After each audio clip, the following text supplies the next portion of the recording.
Құстұмсық жүзік туралы. Құстұмсық жүзікті қызы ұзатылғанда әкесі ырымдап соққызады. Күмістен қалың және мықты етіп жасалады. Құстың тұмсығына ұқсаған оюлармен әшекейленеді. Әкесі қызы ұзатылып кетерінде қызның оң қолының 4-ші саусағына салады. Жүзіктің мағынасы барған жерінде сыйлы болсын. Енесіне сүйкімді, күйеуіне сүйікті, әулетіне сыйлы келін болсын деп ырымдап, ал жүзіктің үшкір жағы құс тұмсығы қызымды тіл көзден, жаманнан сақтасын дегені.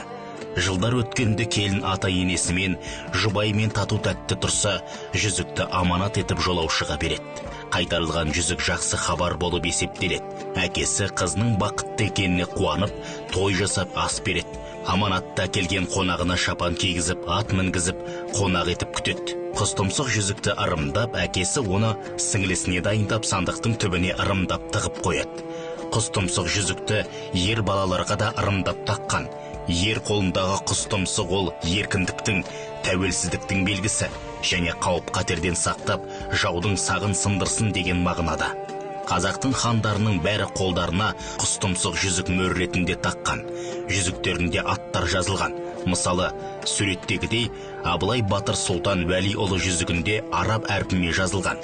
Міне, жүзіктің сыры осындай. Әшекей бұйымдардың тылсым, құпия сырлары кітабінен үзінді. Авторы Ешмағамбетов Бауыржан Сатыбалдыұлы. Білгенге маржан.